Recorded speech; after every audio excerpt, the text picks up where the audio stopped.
Ok, alors, exercice 12. Filtre actif amplificateur opérationnel. Donc, c'est un filtre, donc on va regarder les diagrammes de Bode, comment la sortie dépend de l'entrée, grosso modo. Simplement, dans le circuit, le filtre en question, il y aura un ampli op. Bon, bah, qu'à cela ne tienne. Alors, on considère le montage représenté sur la figure 14. Je vais le reproduire rapidement.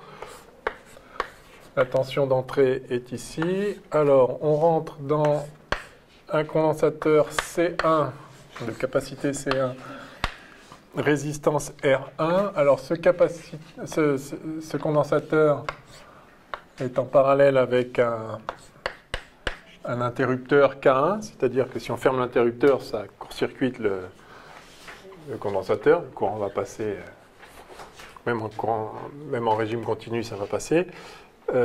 Ensuite, on a ici l'ampli op, moins plus, donc toujours la rétroaction sur le signe moins, enfin sur l'entrée moins, toujours pour des questions de stabilité. PE, la masse. Donc, la tension de sortie, c'est celle de l'ampli op, et il y a ici sur la boucle de rétroaction une résistance R2 et un condensateur C2, enfin de capacité C2, en parallèle, avec possibilité d'ouvrir ou de fermer un interrupteur K2 ici sur la branche où se trouve le condensateur. Bon, très bien. Alors, tac, tac, tac, tac, la branche 1. On s'intéresse au fonctionnement de ce circuit en régime alternatif sinusoïdal. Très bien. On note oméga, la pulsation. Donc on va passer en complexe a priori, enfin à coup sûr même. Dans ce problème, on ne s'intéressera pas à la phase des signaux. Très bien. On utilisera la représentation complexe en notant les grandeurs complexes avec une barre horizontale sous le symbole. Blablabla. De même, l'intensité du courant. Blablabla. Alors, l'intensité du courant à l'entrée, c'est IE ici. Et on note J, le complexe imaginaire pur, dont le carré vaut -1. On rappelle enfin que pour un ampli op, ok, donc là on rappelait tout, donc ça c'est pas la peine pour nous. Alors grand A, dans cette partie on commence par étudier le circuit dans la configuration où les interrupteurs K1 et K2 sont tous les deux ouverts. La branche C2, contenant C2, n'est donc pas active. Donc c'est ouvert, les deux sont ouverts ici, très bien. Premièrement, déterminer la fonction de transfert complexe H de oméga,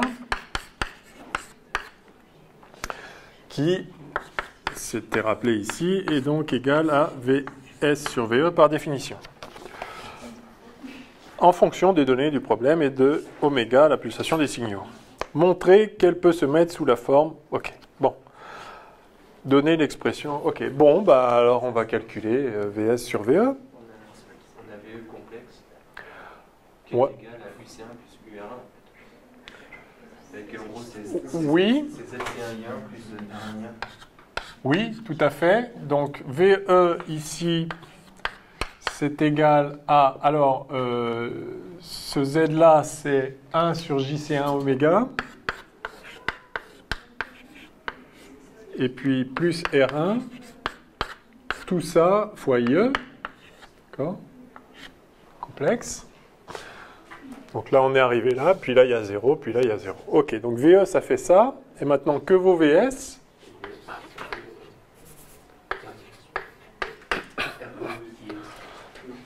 Alors, ah oui, alors là, c'est très simple, parce que ce IE ici, c'est le même qui passe là, parce que là, c'est ouvert. On a IE et IE en l'occurrence. Donc VS, ça va être moins R2 IE. Donc c'est le montage amplificateur inverseur qu'on a vu au début. Simplement, la résistance là, maintenant, elle est un peu plus complexe, mais elle se traite comme une résistance. Enfin, c'est une impédance qui a une partie imaginaire, qu'à cela ne tienne. Donc H, finalement, la fonction qu'on cherche, c'est ça sur ça, c'est-à-dire moins R2 sur R1 plus 1 sur JC1 oméga. Et donc, ça fait J R2 C1 oméga sur 1 plus J R1 C1 oméga. Avec un signe moins quelque part là. Ok, alors ça a bien la forme qu'on nous... Ah non. Ça commence bien. Bah non. Non, parce que là c'est R2C1 et là c'est R1C1. Donc...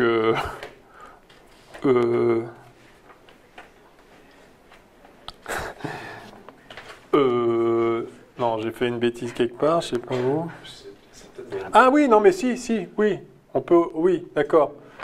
Si, donc ça fait, si on veut, ça fait moins J R2 sur R1, facteur de R1C oméga, pourquoi pas? Pas faux. Auquel cas, c'est bien de la forme spécifiée. Bah, j'ai multiplié par R2 sur R1, enfin par R1 sur R1.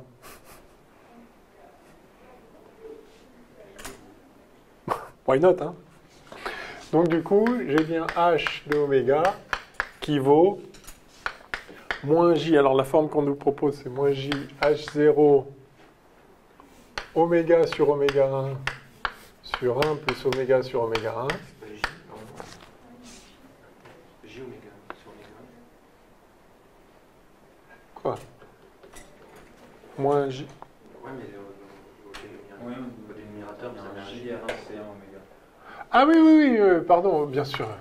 Oui, merci. Il y a une erreur dans les concepts. Du coup, dans l'oméga 1, on remplace le J, comme ça on peut être...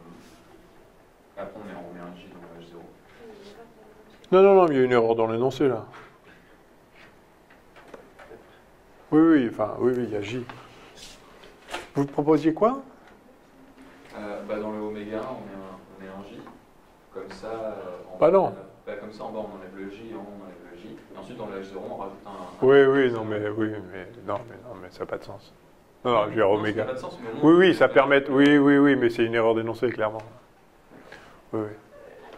Donc, voilà. On a... avec oméga 1 égale 1 sur R1C1. Ah, donc, l'inverse de la constante de temps de ce circuit RC-là. Bon, très bien. Oui, c'est clairement une erreur d'énoncé. Effectivement, vous avez raison, on pourrait fabriquer une pulsation complexe et s'en sortir, et du coup, on aurait un gain ici complexe aussi. Enfin, bon, c'est clairement une erreur d'énoncé.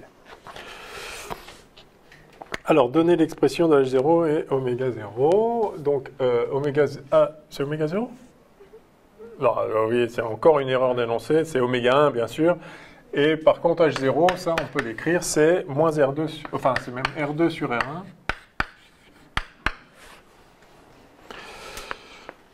Très bien, le rapport des résistances. OK. Alors, on rappelle la définition du gain en tension.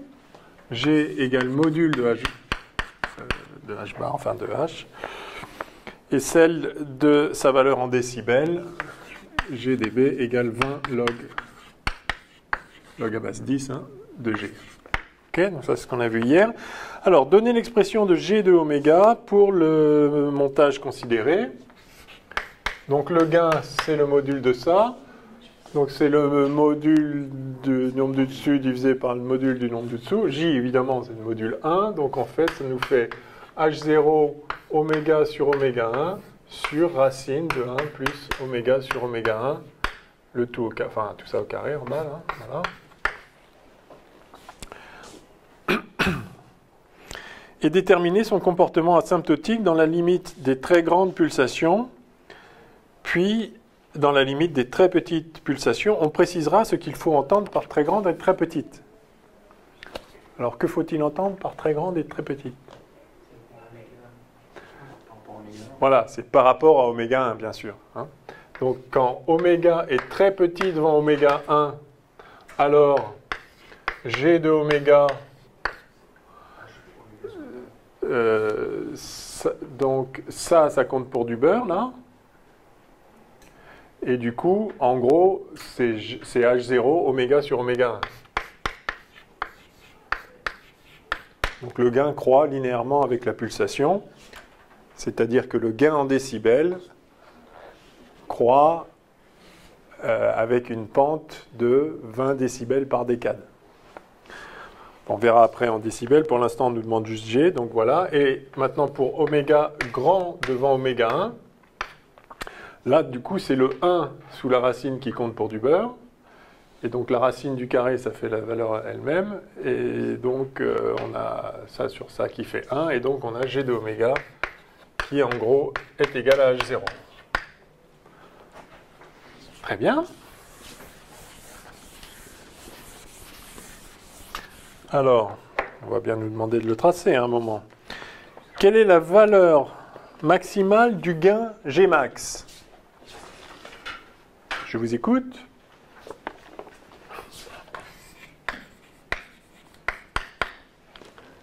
Gmax égale H0. Absolument.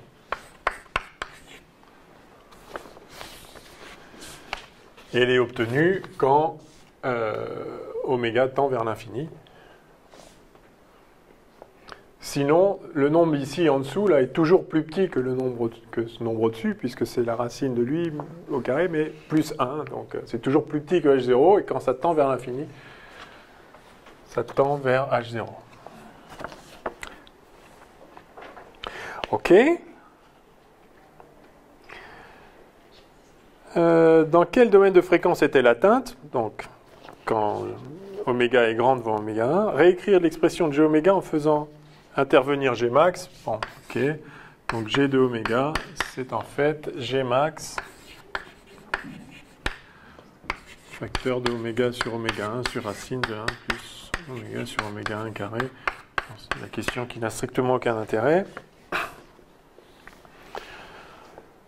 Déterminer la pulsation de coupure, donc définie par G de oméga C égale G max sur racine de 2.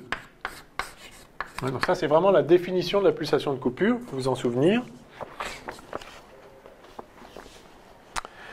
Et donc, à quelles conditions on a G max sur racine de 2?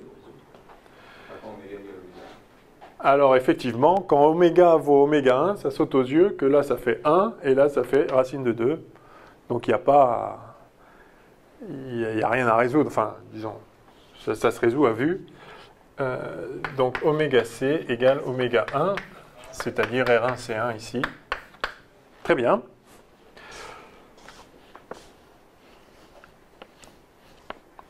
Tracez l'allure du diagramme de Bode représentant G en décibels en fonction de log de oméga sur oméga C.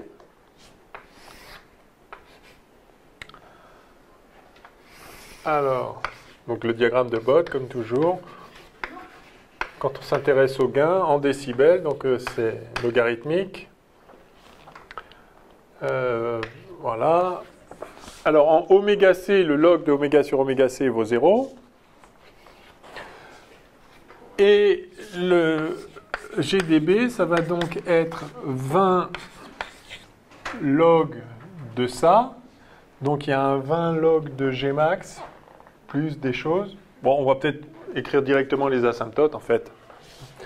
Alors, dans la limite, oméga petit devant oméga 1, je vais mettre ici, oméga petit devant oméga 1. Alors GdB égale 20 log de H0 plus 20 log de oméga sur oméga 1, c'est-à-dire oméga C. Donc dans ce diagramme, c'est une droite, hein, c'est linéaire, avec une pente de 20 décibels, de plus 20 décibels par décade. À chaque fois que oméga est multiplié par 10, le log à base 10 se voit augmenter de 1, et donc on augmente le gain en décibels de 20 à chaque fois que oméga est multiplié par 10. Donc pour chaque décade en pulsation, le gain augmente de 20, et donc de 20 décibels. Donc on dit qu'on a une pente de 20 décibels par décade. Et alors, qu'est-ce que ça vaut quand oméga sur oméga c vaut 0? Bien, ça vaut 20 log de H0. H0, c'est R2 sur R1. Bon, bah, très bien. Donc c'est un certain nombre. C'est un certain nombre qui peut être positif ou négatif d'ailleurs, qui va être positif si R2 est plus grand que R1, mais qui va être négatif si R2 est plus petit que R1. Enfin, H0 est positif, mais le log de H0... oui, c'est ça. Oui, le log est négatif si le nombre est plus petit que 1. Bon, bah, qu'à cela ne tienne, on va le prendre positif ici, allez. Donc là, j'ai 20 log de H0, c'est-à-dire de R2 sur R1. Donc la droite en question, la voici. Voilà, et là, notez bien, plus 20 décibels par décade. Par dec ou par décade, enfin, voilà. Décade. Pour spécifier la pente en question. Et puis maintenant, pour oméga grand devant oméga 1, eh bien, on a GdB qui tend vers la constante 20 log de, justement, la constante qu'on a tracée là. 20 log de H0. Que voici. Voilà.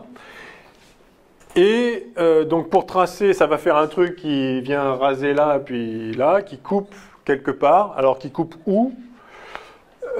Qui coupe justement au max moins 3 décibels. Donc je ne sais pas ce que ça vaut ça, mais ça vaut 3 de moins. Ça peut être en dessous, ça peut être au-dessus, ça dépend de ce que ça vaut, on ne sait pas.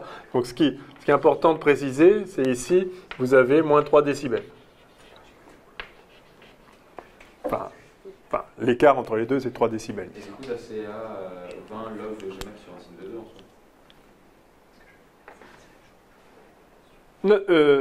Parce que pour oméga égale oméga c, je vais de oméga c égale Gmax sur racine de 2. Est-ce qu'on les... Oui, mais le log d'un truc sur racine de 2, c'est justement le truc moins 3. Moins 3, 0, 1. Voilà. Donc, il faut savoir que c'est ça, quand on parle de coupure à moins 3 décibels, c'est ça. Voilà. Et donc, je peux tracer la courbe en question. C'est un truc comme ça. Donc, voilà ce qu'il faut faire quand vous tombez sur une question comme ça. Vous précisez bien, donc vous écrivez les valeurs asymptotiques, enfin les comportements asymptotiques avec leurs limites. Vous les représentez en précisant la pente de façon explicite sur le schéma. Ça vous évite d'avoir à mettre des échelles là-dessus, de toute façon qui ne parlent pas. On choisit les échelles qu'on veut. Ce qui compte, c'est que cette pente-là, elle est à 20 décibels par décade. Vous précisez bien à quel endroit se trouve que vaut le gain sur la fréquence ici de coupure. Par définition, c'est 3 décibels de moins que le max. Et voilà. Et donc ça, c'est un filtre, évidemment, passe haut,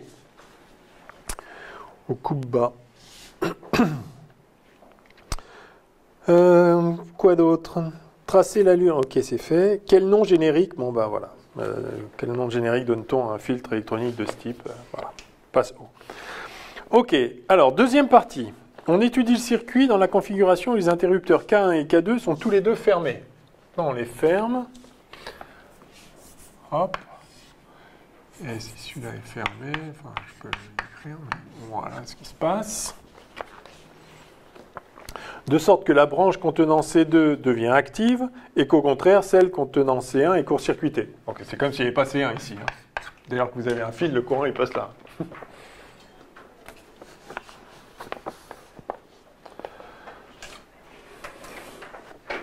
Donc je peux même carrément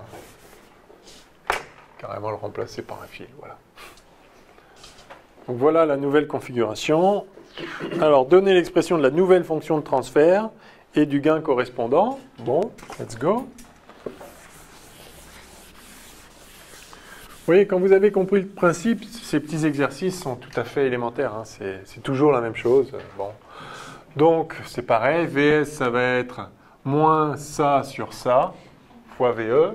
Donc H de oméga, c'est moins le Z équivalent, je vais noter Z équivalent 2 sur Z1, en l'occurrence R1, donc je peux même écrire directement R1, voilà, et que vaut Z équivalent 2, donc c'est R2 et C2 en parallèle, donc ça fait R2 fois 1 sur JC2 oméga sur R2 plus 1 sur JC2 oméga. Ça, c'est donc tout ça divisé par R1. Bon, je vais mettre enfin 1 sur R1, ok, voilà. Et donc ça fait précisément, eh bien, pardon? Ah oui, moins, merci. Donc ça fait moins, oui, c'est ça. Alors ça fait R, donc ça fait moins R2 sur R1, comme tout à l'heure. Et j'ai 1 sur 1 plus JR2 C2 oméga. OK? Voilà la nouvelle fonction de transfert. Et donc le gain correspondant, G égale moins... Alors je pourrais le rappeler, c'est H0 ça, hein. On va laisser H0. 1 donc sur racine de 1 plus R2 C2. On l'appelle oméga 2 ça? Vous voulez bien? Voilà. Oméga 2 sur oméga 2, 2. Ou oméga 2 égale 1 sur R2 C2. Toujours l'inverse de la constante de temps du circuit RC correspondant. Voilà. Et puis... Du coup, monsieur, sur le G, il n'y a pas le moins. Ah oui, merci. Sur le G, il n'y a pas le moins. Absolument. Le moins indique en fait un déphasage de pi. Non, parce que c'est le module de... Enfin, déphasage de pi pour cette partie-là, mais là, il y a un angle. Bon, bref. Alors, déterminer le gain maximal G' max. Bon, bah, toujours pareil. Le max, bah, c'est à nouveau H0. Sinon, puisqu'on divise par quelque chose qui est toujours plus grand que 1. Donc. Et ça, c'est obtenu pour... Bon, c'est des G', pardon. Tout ça, c'est des primes. C'est obtenu donc quand oméga tend vers 0. Donc le comportement asymptotique, donc quand oméga est petit devant oméga 2 maintenant, on a ça qui compte pour du beurre, donc on a bien G' qui est pratiquement égal à H0, et quand oméga est grand devant oméga 2, on a G', donc c'est le 1 qui compte pour du beurre ici, donc on a G' qui est quasiment H0 sur oméga 2.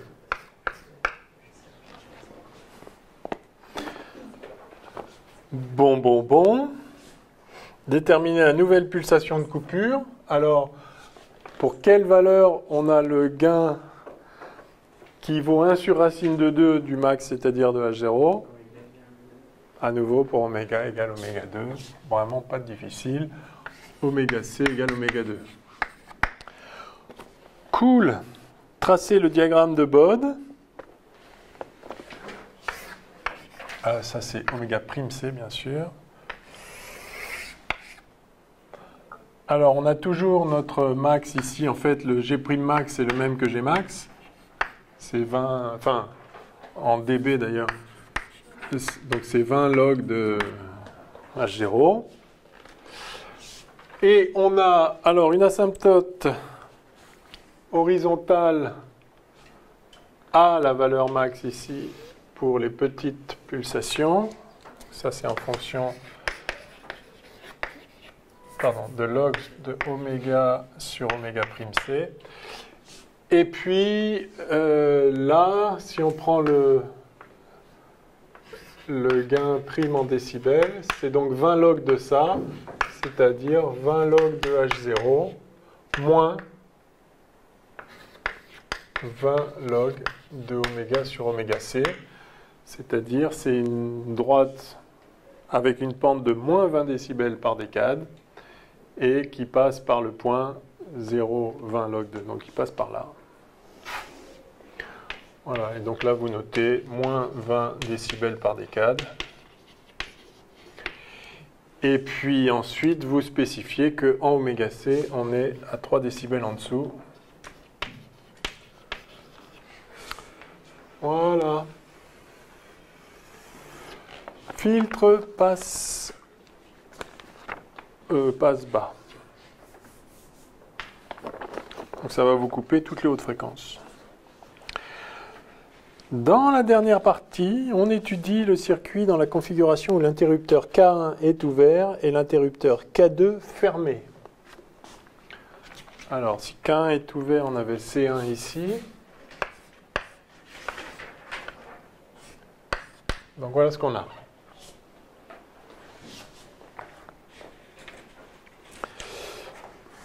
On fait l'hypothèse que les valeurs des composants... non, bon, d'abord, exprimer... ok. C'est bon, hein, j'enchaîne, ça va. Hein. Bah, en fait, on peut reprendre directement là. Donc, on a moins ce Z équivalent sur ce Z équivalent. Donc, celui-là, je ne lui touche pas. Et au lieu de diviser par R1, je divise par le R équivalent de celui-là, c'est-à-dire R1 plus 1 sur JC1 oméga. Voilà. Et donc, ça fait... Alors, moins...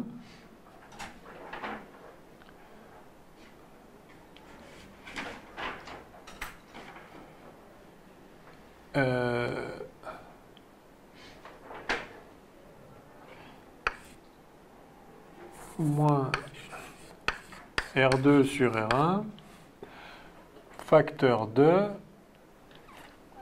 alors 1 sur 1 plus J oméga sur oméga 2, ici, et fois 1 sur, non, fois J oméga sur oméga 1 sur 1 plus J oméga sur oméga 1. Yes?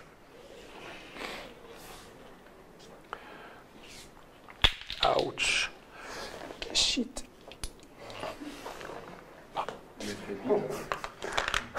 Bip. Du coup, H bar prime, la... C'est seconde là maintenant, du coup, ouais. Ouais. C'est Z avec 2. Oui, pardon, sur Z avec 1. Voilà, moins Z, c'est moins ce Z là sur ce Z là. Ouais, ok. Oui, pardon, j'avais pas modifié là sans modifier là. Voilà, bah, je crois que ça donne ça en fait. Hein. Ça m'a l'air bien ça. Je mets R1 en facteur en bas. Ouais. Non, c'est bon.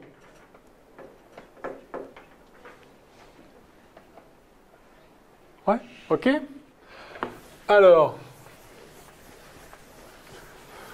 maintenant, il y a des hypothèses sur le lien entre oméga C et oméga prime C, c'est-à-dire oméga 1 et oméga 2. Hein. Donc on fait l'hypothèse que les valeurs des composants sont telles que oméga C est petit devant oméga prime C. C'est-à-dire oméga 1 petit devant oméga 2. Déterminer alors les comportements asymptotiques du gain G seconde de oméga. Je vais écrire ici. G seconde de oméga. En vrai, donc c'est-à-dire le module de ce truc-là, c'est toujours notre H0, là, R2 sur R1. Je peux l'écrire H0, comme on veut.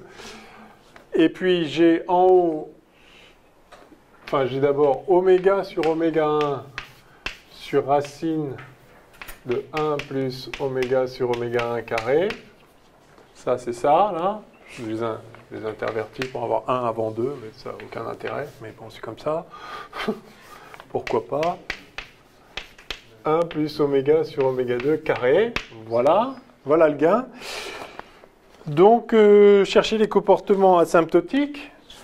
Donc, on a oméga c qui est petit devant oméga prime c, c'est-à-dire, donc on a oméga 1, on a oméga 2 qui est grand, et donc on va avoir un comportement où oméga est très petit devant oméga 1 et donc aussi devant oméga 2, où oméga est grand devant oméga 1 mais quand même petit devant oméga 2, et un comportement où oméga est grand devant les deux.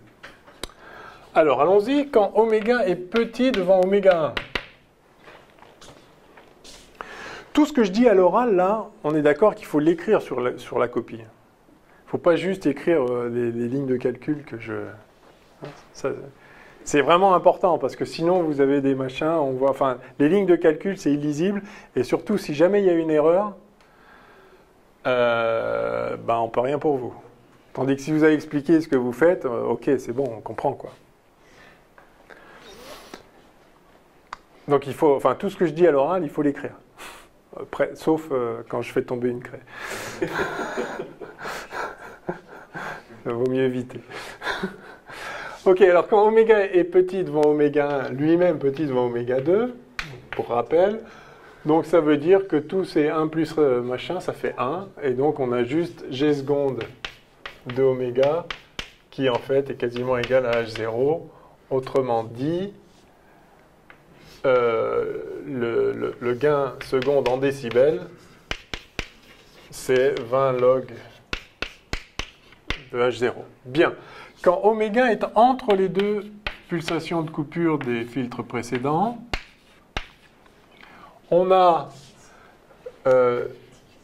donc G seconde de oméga qui vaut... Alors là, ce 1-là, il compte pour du beurre, et là, par contre, ça vaut 1. Donc on a... H... Ah non, non, j'ai dit une bêtise, là. Attendez, non, non, j'ai dit une bêtise ici. Oui, oui, bien sûr, bien sûr. J'ai complètement oublié celui-là. Non, ça fait... Ça fait 0. Ça compte pour du beurre devant le 1, mais il reste le oméga sur oméga 1 là au-dessus. Excusez-moi. Donc ça fait H0 oméga sur oméga 1. Et donc le gain en décibels, ça fait 20 log de H0 plus 20 log de oméga sur oméga 1. Donc là, on a une pente à plus 20 décibels par décade. Ok, pardon. Donc maintenant, quand on est intermédiaire, on a oméga qui est grand devant oméga 1. Donc tout ça, ça tend vers 1. Et par contre, on est à un oméga petit devant oméga 0, donc ça fait 1 aussi. Donc là, ça fait H0 en fait. Et donc le gain en décibels, c'est 20 log de H0. Voilà. Et quand oméga est grand devant oméga 2, et donc aussi devant oméga 1, on a ça qui fait 1, et ça... où le 1 compte pour du beurre, donc il fait 1 sur oméga moins oméga 0, là, donc ça fait G seconde de oméga, enfin sur oméga 2 je veux dire, ce qui fait H0 sur oméga 2. Et donc en décibels, ça fait 20 log de H0, moins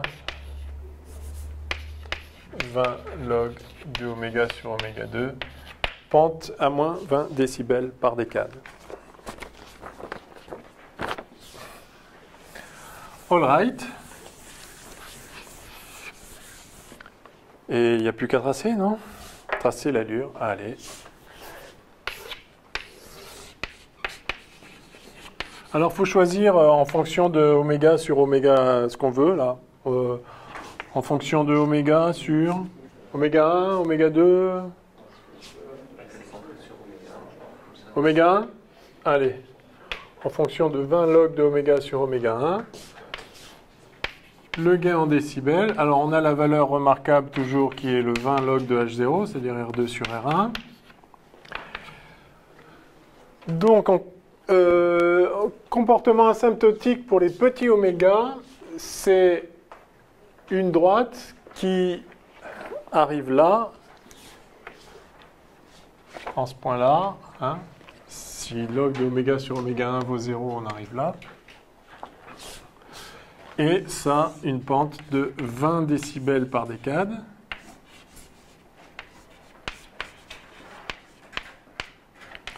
Plus 20 décibels par décade.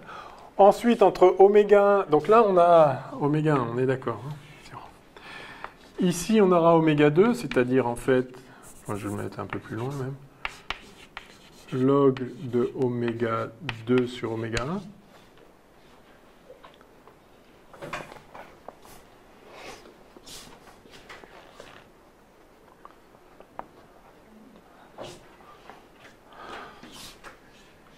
Ah, peut-être regarder l'autre. Parce que bon, ça, oui, ça fait un H0. Enfin, 20 log de H0. Bon, ok, ça fait ça. Oui, bon, si je peux faire ça. Et maintenant, pour oméga grand devant oméga 2. Alors là, attention. J'ai 20 log de H0. Donc, quand oméga vaut oméga 2, oui, donc c'est bien à ce point-là, on a la valeur 20 log de H0, donc ça part d'ici, et on a une pente à moins 20 décibels par décade. Alors, essayez de faire une pente qui décroît autant que celle-ci croît, hein. Enfin, positive autant que l'autre est négative, inversement. Voilà. Alors, les fréquences de coupure, à l'évidence, elles sont toujours... Ah non, non, pas du tout à l'évidence. Oui, alors d'ailleurs, on ne nous les demande pas. Elles sont à moins 3 décibels de chaque côté, non? Ben non, en fait.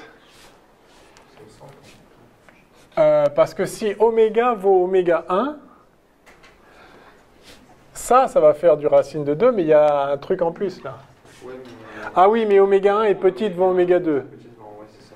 D'accord. Oméga 2. Donc effectivement, en oméga 1, ça fait quasiment 1. Donc ça, c'est bien une fréquence de coupure à moins 3 décibels ici, en oméga 1. Vous avez raison. C'est une très bonne remarque. Donc là, on a 3 dB, là, ce petit écart-là, c'est 3 décibels. Maintenant, quand oméga vaut oméga 2, ah oui, bah ça, c'est déjà grand devant 1. Oui, oui, donc, c'est-à-dire, ça, c'est déjà très grand devant 1. Donc en fait, on a ce rapport-là qui vaut 1 déjà, effectivement. Et donc on a bien sûr... Ouais. Donc on garde les fréquences de coupure là où elles étaient à un petit chouïa après, quoi. D'autant plus petit que l'approximation initiale, enfin que le oméga 1 petit devant oméga 2 est bien vérifié. On retrouve le principe de superposition que vous avez dit hier, du coup, parce qu'on voit très bien qu'en collant les deux... Oui, alors, enfin, c'est pas le principe de superposition, hein, mais... non, c'est pas le principe de superposition. Parce que c'est pas l'une source puis l'autre, parce que c'est pas dans un cas on avait que ça et dans l'autre cas on avait que ça. Dans chaque cas on avait un peu des deux, mais pas les mêmes, donc c'est pas... Enfin bon... Effectivement, on voit qu'on peut faire un filtre, alors ça s'appelle un filtre passe-bande, en combinant en quelque sorte un filtre passe-haut et un filtre passe-bas, mais là, ils ne sont pas l'un en cascade de l'autre, c'est un petit peu plus subtil que ça. Ils sont... Voilà. Par contre, quand on est pile au milieu, ça atteint la valeur 20 de H0, non? Alors, est-ce que ça l'atteint? Oui, si on est petit devant, oui, vous avez raison, ouais. Disons, ça s'en approche d'autant plus près que... Ouais, voilà, ouais, exactement. Vous avez raison. Donc peut-être le dessin, on aurait pu le faire en mettant un peu plus d'espace là. Mais... Ok? Facile, non? Ouais. Quand on... En fait, j'ai un problème avec le fait que l'abscisse, là, c'est log de oméga sur oméga 1. Et la dernière partie de la pente, du coup, à moins 20 décibels par décade, en fait, ça dépend de log de oméga sur oméga 2. Yes. Du coup, j'ai un peu du mal avec le fait qu'on n'a pas la même variable sur une même abscisse. Enfin, Je vais écrire un truc qui va répondre à votre question. c'est des constants. Mais log de oméga sur l'une ou sur l'autre, c'est une variable. Pardon.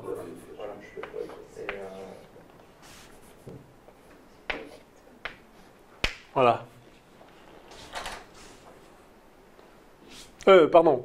Pas fois, mais justement plus. Donc la variation de l'un est la même que la variation de l'autre. Ah, facteur. Ah non, mais une constante. Et la constante, c'est justement ça. Donc en fait, avant, ça chutait à moins 20 décibels par décade à partir d'ici. Et maintenant, ça chute justement à partir de là pour que le raccord soit parfait. Mais c'est une très bonne question, parce que oui. Si on avait tracé, C'est ça qui permet de dire que, en fait, ce qu'il faut tracer, on est d'accord, c'est cette droite-là, comment se trace-t-elle dans ce schéma-là? J'ai mentalement écrit ça égale ça, mais parce que ça, c'est pas l'abscisse de ce diagramme. Donc il faut d'abord introduire l'abscisse du diagramme là, ce que je viens de faire là. Oui? Alors si ici on faisait sur... Ok. Exactement. Si ici vous avez log de oméga sur oméga 2, alors ça maintenant c'est la droite qui, quand cette abscisse-là vaut 0, le y vaut 20 log de machin. Donc voilà la droite en question. Mais maintenant c'est l'autre, cette asymptote-là. Maintenant, elle s'écrit, ce 20 log de oméga sur oméga 1, il s'écrit, on efface tout ça. Donc maintenant, cette droite-là, elle s'écrit 20 log de H0 plus 20 log de oméga sur oméga 2 plus 20 log de oméga 2 sur oméga 1. C'est-à-dire moins 20 log de oméga 1 sur oméga 2.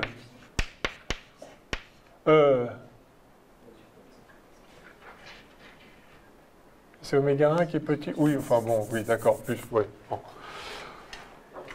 Et donc ça, vous voyez que quand cette abscisse-là vaut 0, quand le x ici vaut 0, la droite y égale à x plus b, là, enfin...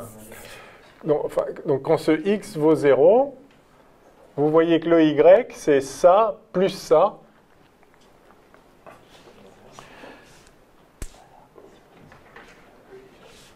Ou alors, on va le faire, ça marche comme ça, mais sinon je peux dire que ça, c'est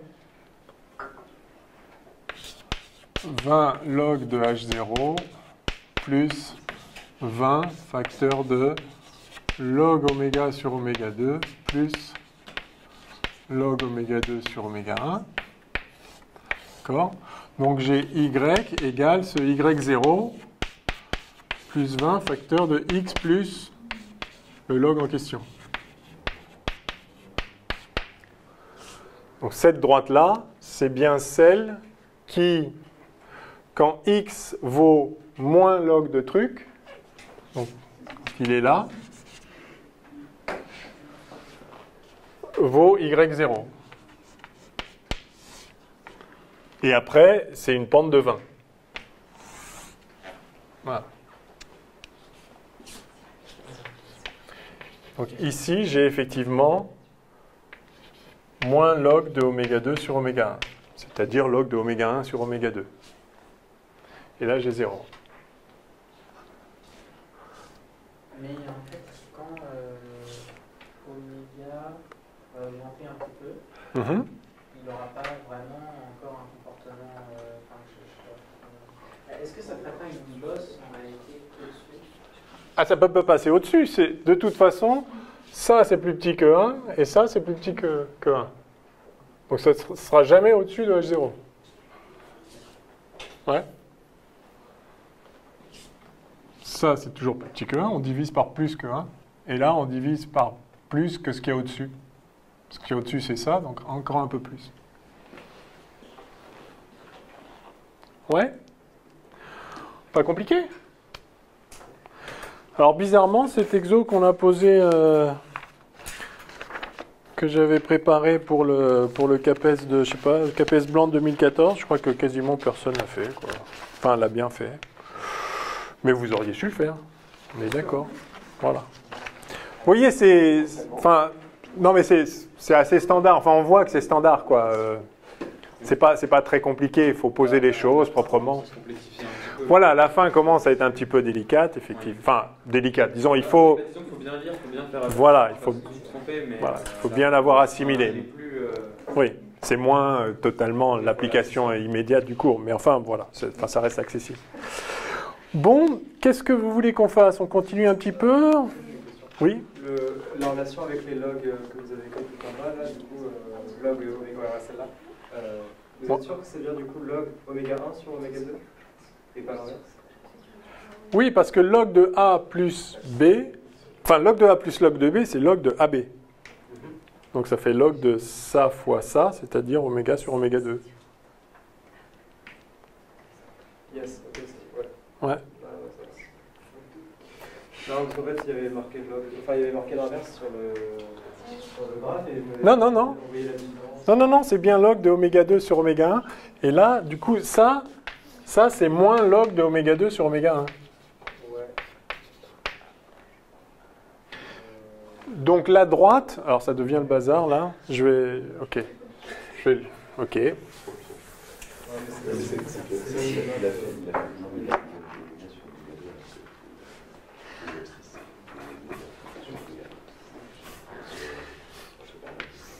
Voilà, c'est cette droite-là qu'on veut représenter. On est d'accord? C'est cette droite-là. Donc je vais l'écrire. GDB. Non, mais sinon, je fais confiance. Hein, Ah bah oui, non, c'est juste si vous vouliez le voir en... D'accord. Ok, d'accord. Ok.